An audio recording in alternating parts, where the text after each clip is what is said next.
else. I think of her relationship with Ron Swanson, someone who she deeply respects, but politically and otherwise probably doesn't agree with. Despite their differences, she has this great relationship and continues to push them forward.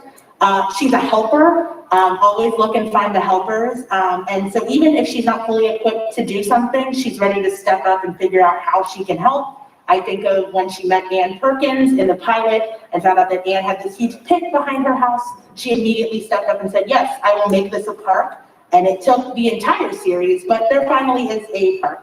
And finally, a leader, gets trust from people. People trust Leslie. They trust her to make decisions. But she also takes the time to consult other people before making those decisions and doesn't make those decisions selfishly. And for those reasons, I think she could lift Mjolnir. Let's go. Thank you so much, all stated. And now we have Lance. There we go. Hi, everybody. So I don't have a nifty repeat after me, but I do have a nifty quality that Thor has, and that is selflessness. Specifically to put himself in front of anyone who he's trying to protect.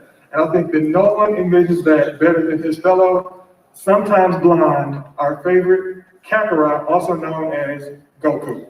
I think Goku would have absolutely no problem based on this one trait alone, even though he epitomizes them all. If you remember back to the first Thor movie, Thor battling the Destroyer got to the point where he realized this is going to be a death mission. He told his Guardian team, take off, I got it, this is not going to work.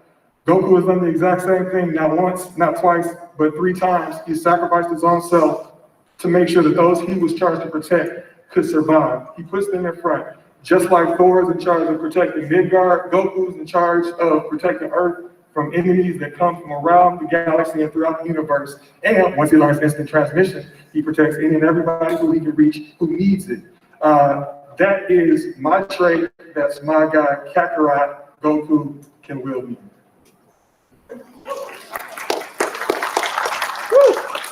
Well argued, Lance, and finally we have Becca. Yes, thank you so much. Hello, everyone. So the trait that I would like to talk about is determination. So I think of this as a commitment to a purpose or a certain resoluteness. So when we think about Thor, I think this is best exemplified when he's forging Stormbreaker. So Mjolnir has been destroyed. He's at the forge, but in order to make his new weapon, he has to physically hold open the forge so that it can be fueled by the power of a sun. And he's told, it'll kill you. And I think Thor's response perfectly exemplifies his determination. He says, only if I die.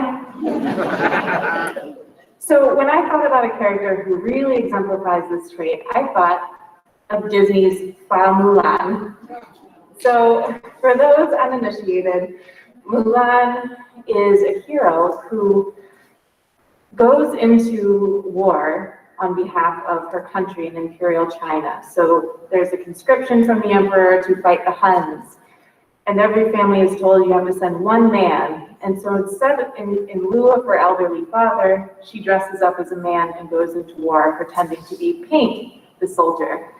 Now, in a very literal sense, Mulan is determined throughout her journey to not only defend her family's honor, to save her father's life, but also to fight for her country very viscerally. She becomes an excellent soldier. She's the best in her group. And she's determined not to have her identity exposed. But beyond that literal sense, throughout the journey, throughout the film, Mulan's also determined to figure out who she is in a society where she feels she doesn't necessarily belong.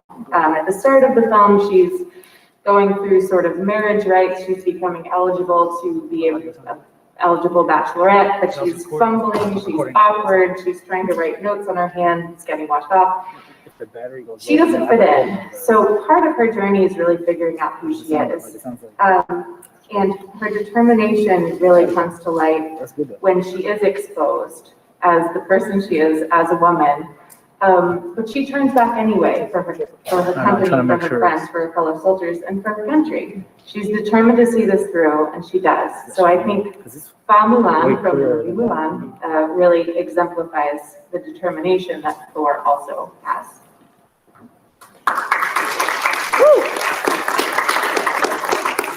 Also well argued. But lifting the hammer is not as easy as one would think. There are more traits that are important. So we're going to go now back to Chris. Thank you, Peter. You sat out the war because we'd lost to the Klingons. We wanted the best of Starfleet to survive. And as this conversation makes clear, that was you and all you represent. These are the words from Admiral Cornwell to Captain Christopher Pike when he confronts her about why he was sent away while the war with the Klingons took place in Star Trek Discovery. I would agree with the Admiral and further say that Captain Pike from Star Trek Discovery will be able to lift Mjolnir because among the many traits that Admiral Cornwell made, that led Admiral Cornwell to make this statement, he also fits the traits that I have identified and crosses over with many of my fellow panelists. For instance, he is a protector. He leads the efforts along with Michael Burnham to protect not only the Federation, but all sentient life in the universe from being wiped out by the evil AI control. When it comes time for Burnham to put on the Red Angel suit and lead Discovery into the future to shield its fear data from control, he uses his ship to protect him, and even after having a torpedo lodged within his upper deck, he keeps up the effort. He is a leader, as seen when even before we were introduced to the character in the first season of Star Trek Discovery, when Burnham asked the computer to list the top captains in Starfleet history, it lists Captain Pike's name along with those of Jonathan Archer and Philippa Georgiou. He is also selfless, as seen when at the Klingon monastery in Borat, he learns of his fate, a fate so horrendous that causes him to scream out in horror. And he is offered a chance to walk away and avoid this fate, or take the time crystal and accept it. His decision is thus made.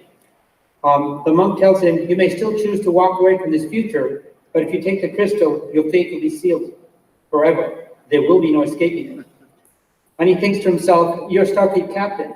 You believe in service, sacrifice, compassion, and love. And he turns to the monk Tenavik and says, no, I'm not going to abandon the things that made me what I am because of a future that contains an ending I hadn't foreseen for myself. No, give the crystal to me. And the monk says, I honor you, Captain.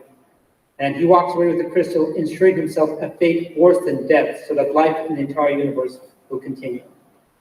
These are the many traits that I believe that would allow him to lift Mjolnir. And now, back to Melissa. Okay. Nice. Very good. So I feel like I'm the hot take person on the panel, but I want everyone here to just follow me when I say the next person I think that could wield Mjolnir is no one other than Stephanie Joanne Angelina Germanata, also known to all of you as Lady Gaga. So, yes, to the snaps in the middle, I see you. So a couple of these traits, I'm just gonna do a couple and then you can argue with me in the Q&A. I'm really looking forward to it.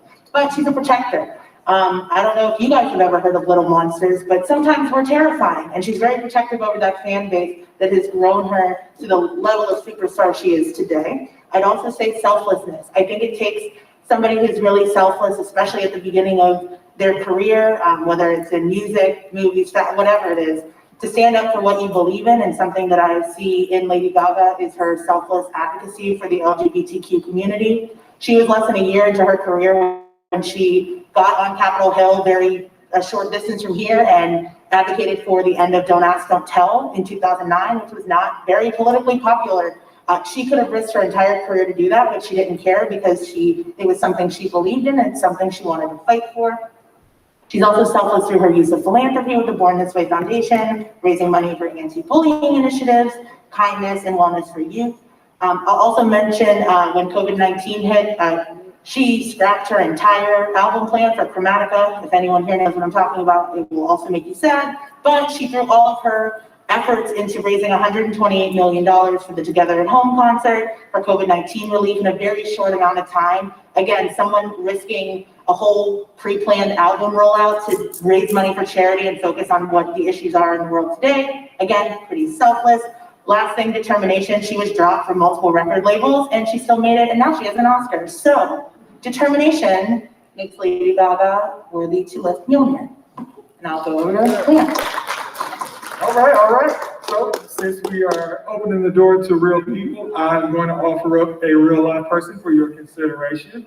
Me or not, it's up to you. But I want to go with a young lady whose nickname Moses, who you probably know better as Harriet Tubman. I think that she fits every single one of these traits. She was the conductor, probably most famous conductor of Underground Railroad. During a 10-year span, she made 19 trips to the South to help over 300 slaves escape. Now, if you think about the determination that it takes to not only escape to freedom for yourself, but then to turn around and say, no, can't just be me. Gotta be selfless. Let's go help other people. And to go back, and to go back, and to go back. And it's not as if she found the secret passage to go the same way each time. She had to be clever, she had to be creative, she had to be determined to survive at any cost. And if there's a question about being able to wield Mjolnir versus lift it, she told every single one of her passengers, here's my pistol. If you start this journey, you finish it, or I'll shoot you myself. I will not lose a person. I will not lose you. Trust me, I will get you to freedom. And she did. So Harriet Tubman can lift, wield, and use Mjolnir.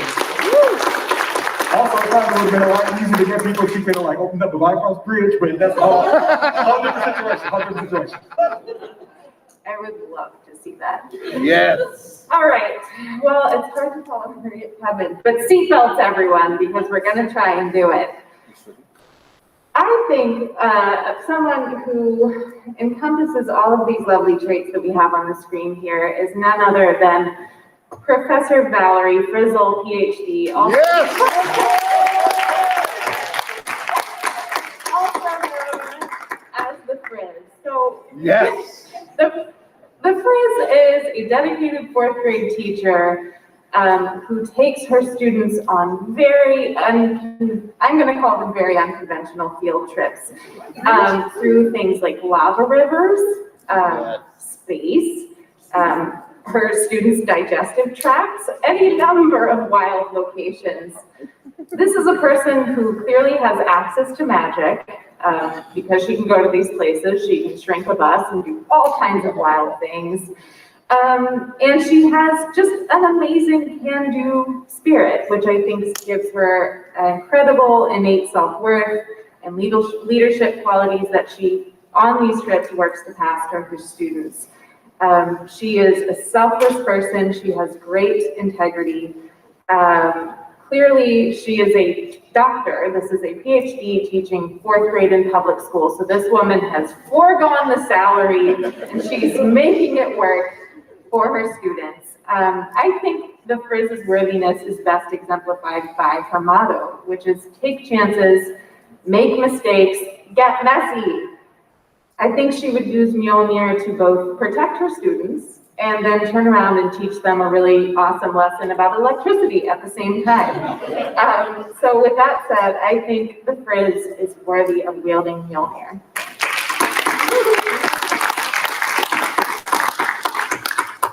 So our panelists have given their opinions. We're now going to move toward a more audience participation element of this panel.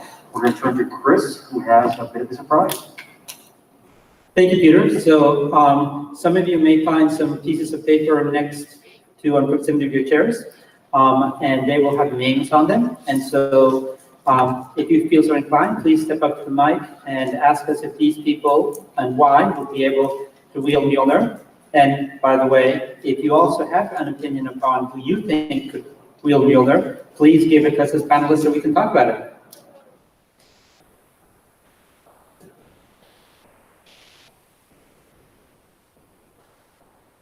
Am I on here? Okay. So the name I got was Phileas Fogg from Around the World in 80 Days. Hold that thought for just a second, though, because I thought there was another element to traits that might be important, and it was a trait of some sort of need, a need to wield Mjolnir. The person I thought in the fictional universe who absolutely should be able to is Anne Shirley from L.M. Montgomery's Anne of Green Gables and the whole series around that. She exemplifies all of these traits, except that she really doesn't have ever a need to use the power of Mjolnir. That's not the way she gets things done. And in the case of the Marvel movies, the Captain America, the first time he goes to try to lift it, Mjolnir, he can't really, because he doesn't have a need, they're just kind of showing off. And he easily can lift it later. So his need and issue there, is that something that needs to be taken into account?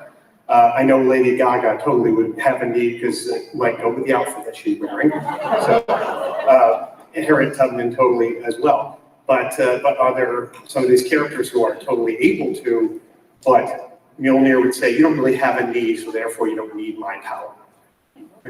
Great comments from an audience member, both as far as character and also new trait. Does someone want to respond here on the panel? I will respond, and I will say that Phileas Fogg would be able to lift Mjolnir because I'm going to give an example of two of the traits we've gone over. He is determined to do something no one else has done till then, which was circle the globe in 80 days. This is in an era when railroads and steamboats were the primary modes of transportation. And even though he encounters numerous unanticipated obstacles along the way, the Sati of Princess Yoda, attacks on the train in America, having to dismantle the steamboat that he was traveling on across the Atlantic, a false arrest by Inspector Fix when he arrives back in England, he prevails and does what till then was viewed as impossible. Just say, just go like that. In 80 days. Also, his integrity is seen as he never cheats to win the wager. He incurs enormous costs, such as when he purchases the boat across the Atlantic with the purpose of dismantling it. But he always speaks the truth, and he's above the table in his business dealings. He does not say double back from India and go to Germany to wait out the 80 days and stir up again in England. No, he goes from the journey. It is this integrity that leads him to recognize the value to his win of his travel companions and leads him to splitting the reward amongst all of them once they finally get back in 80 days. So those among other reasons why I believe Phileas Fogg around the world in 80 days would be able to lift Mjolnir. Well stated. And we also have a proposal from this audience member that there's an additional trait. Do people have comments about the trait of need? I would agree with it. I'd be good with it to add. Yeah, absolutely. You know, a lot of us debated that famous scene in the movie when everybody gave it a try, including Captain America. And a lot of us said, was he just kidding? Was he faking it? That may be a good reason. Good point. Great. Our next audience member, go ahead. All right, I got two. First of all, I think Mr. Rogers would definitely be able to lift Mjolnir. And my second would have to be Mr. Rogers, yeah. because he was loyal to Bubba and Lieutenant Dan and Jenny, and he saved all his Vietnam people. All right, that's two not historical, literary characters, Mr. Rogers and Forrest Gump. What do people think? But Mr. Rogers is a real person, you know, right? I mean, he's playing a character, right? I mean, same with Lady Gaga, right? Like Lady Gaga's like a persona, but it feels like Mr. Rogers, especially, I think he'd be a man of integrity. Again, it's looking for the helpers, that helping leadership characters. Like, I'm great. These are great picks. And I love Forrest Gump. Other our panelists? Super solid. I think both are great. Forrest Gump specifically because I think that he would absolutely use it only for good, only in the aid of others. I can't think of any scenario in which case he would get angry and not be able to lift it once he had access to it. So that's an awesome suggestion. Great point. Looks like we have an expanding list of audience members who wish to participate, which is great. Next person in line, please. My name is Patrick, and I believe the person who worthy of the Mjornir, who else would the creator Stan Lee? I believe that he shows many signs up here, selflessness for people who want to, for his work, who wants to inspire others. Determination for, at a young age, having these traits of hero and stuff, and just wanting more people to be inspired and kind of get something from there. And a quote I have up here from Stan Lee: I don't have inspirations, I only have ideas. I dreamed of Thor years ago because I wanted to create the biggest, most powerful superhero of all. And I figured who could be bigger than a god? Great. Well argued. That's a quote. So I will put out one thing, we didn't have a clip of this, but Stan Lee, of course, appears in the movie Thor, at least as a character, and with his American-made pickup truck, gives it a try, which of course destroys the truck. But I'll just put that out there, not as a counter-argument, but just as an illustration. Other thoughts about Stan Lee? But I think that shows his humility, that he didn't need, he like made that the gag, that he himself wouldn't even be able to lift it, which I think goes to his integrity and just all around badassery. So I'm totally with you. Agreed. Solid. Thoughts? Okay, good. Thank you very much. Next person, please. Hi, I'm gonna go back into the Marvel Universe for a second. The one I suggest that by very short limb would by technicality be Thanos, because he fits under these traits. He shows self-worth, integrity, determination, a selflessness for his cause.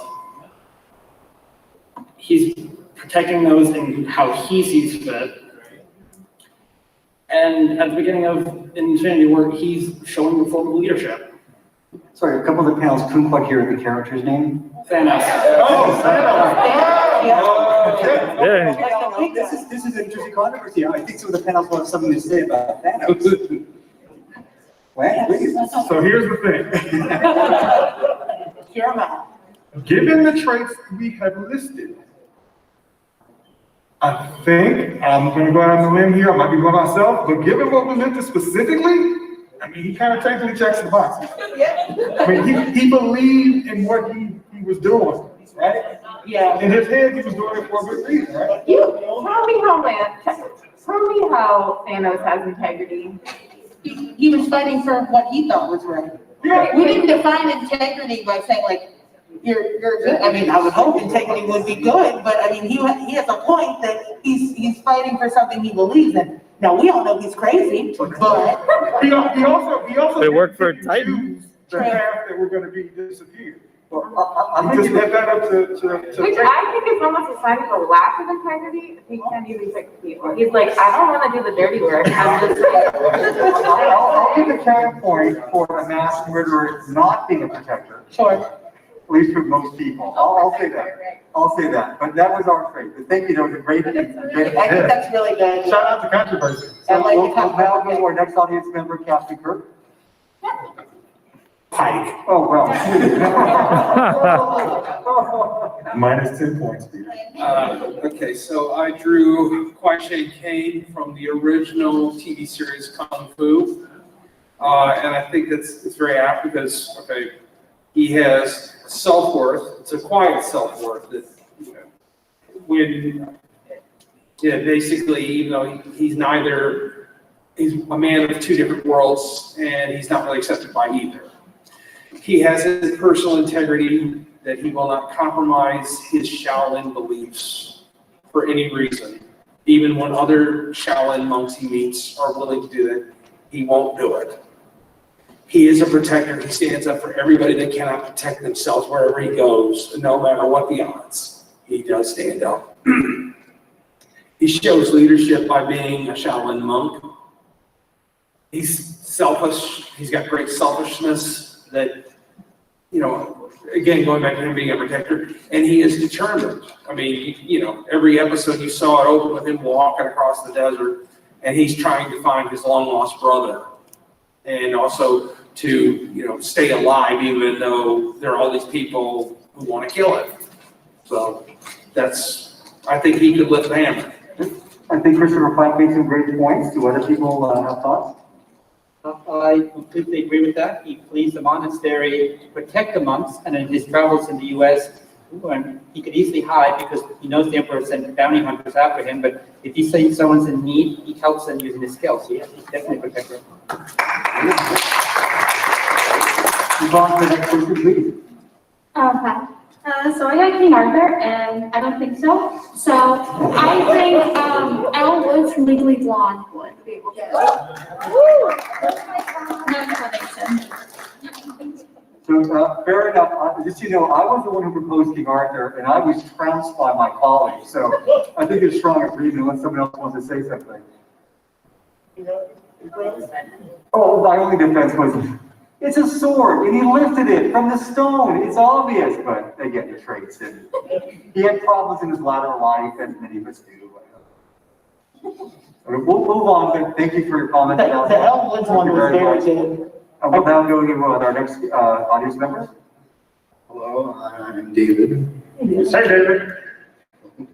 So I didn't know people were drawing the names, so I don't have one of those. So I'll just say, Garrett, I think would be able to lift the hammer. That's okay. Yeah, 100%. All right, thanks. So I really think that Sonic the Hedgehog would definitely be able to lift the hammer. Yes. I mean, yeah, thank you. Yeah, he definitely, will go above and beyond to fight evil and protect his friends, and he doesn't, stray from, the straight and narrow of doing what's right, and he's someone that, people can look to for inspiration, and, he doesn't do things for his own gain. He does because he does what's right, because it's right, and he never gives up.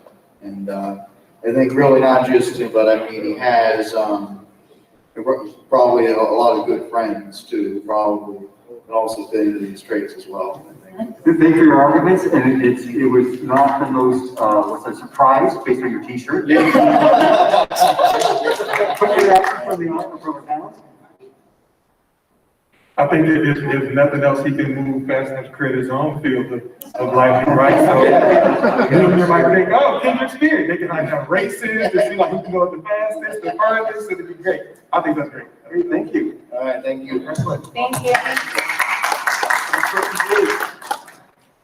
Hi, I've got 4 ones real quick. Yeah. I know. Gon from Hunter x Hunter, Luffy from One Piece, Ellen Ripley from Alien, and Tracer from Overwatch. I think all 4 of them could That's be. really good. So, yeah, I was gonna say, if we could just take one of those and go with Ripley. Yeah. So in our discussions, it was very difficult to narrow down who we were gonna talk about. And Ripley was like right there. So you got our total support on But Ripley. it was specific to one film, correct? Aliens. Aliens, right? Aliens. Yes, Aliens, okay. because that was also a discussion of like, when in a character's journey, are they worthy? Are they worthy all the time? Do they become worthy? So that's a. I think she's becoming worthy Yeah. in Alien, but is worthy in Alien. Yeah, Absolutely. Yeah, absolutely. By the time the last couple of movies come around, he becomes a monster, So, thank you very much. And I also love Tracer because the world could always use more heroes.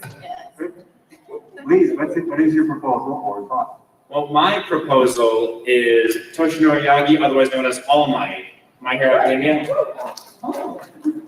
I definitely think he'd be able to wield Mjolnir. Not that he would need to. Well, maybe now he'd need to, but. Quick reactions from the panel? Yes, 100%. His whole point and purpose was a regular guy can be a superhero. And even after he loses his power, I feel like you can feel it talking about. Even after he loses things, he's still out there in his baggy suit and bleeding nose and sickly self, still trying to lead the charge. Yes. So we have time for, it looks like you have a team member here for one more. And then we have to do our next part of this. So my apologies for everybody else in line, but we have a very important next part of the panel. But what is your proposal? I think that it's a good follow-up to say that I think Izuku Midoriya can also lift Mjolnir. Not only lift, but can wield it. He was just a regular kid, and even before he was able to gain the power of One for All, he was still determined to get into UA. And in every single battle, almost every single fight, he always puts himself in front of the line and is never hesitant to protect others or take the lead. So, Thank you. Very well stated. We're now turning to a very fun part of our audience participation. You may have noticed that I have a hammer in my hand. Well, some of you will be receiving a hammer. I think Lance, you were first up. I was. For the leadership award, the first person to step up to the mic and not only use one of our suggestions, but come up with one on your own, what's your name? John. John R. Worthy. Thank you.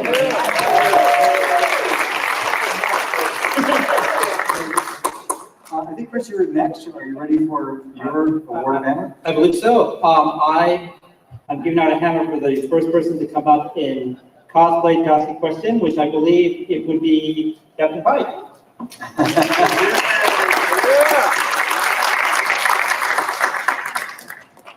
Melissa, are you ready for your award of a hammer? Absolutely. So I have nicknamed my award the Jar Jar Binks Award for Courage.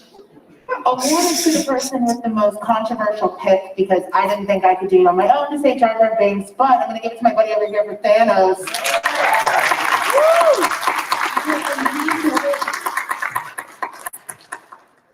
Congrats. Honor Jar Jar with that. We now have Becca making her award of a hammer. Yes, absolutely. And my award is for the unsung hero or the most unlikely to be able to, the most unobvious to be able to lift Mjolnir. And I would like to give my award to girlfriend right in the front who nominated all Woods because I completely agree with you.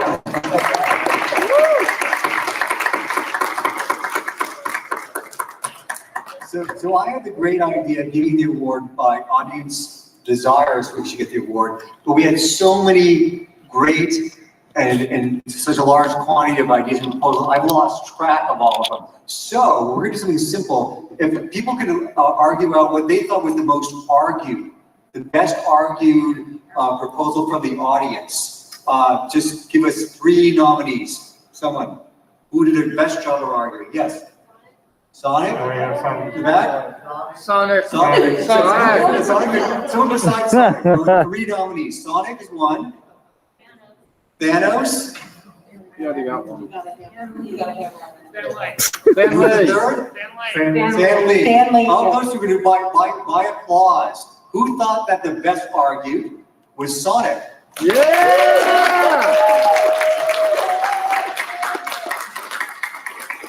Who thought the best argued was Thanos? And lastly, the late great Stan Lee. Yeah! I think Sonic is the winner, so.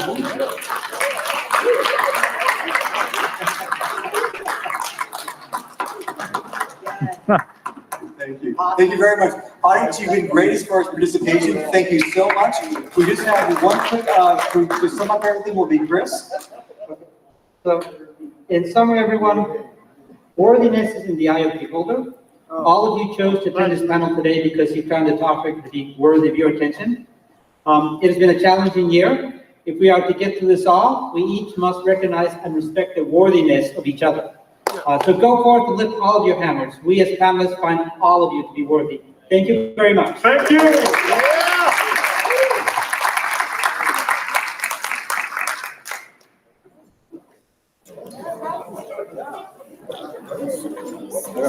I heard that.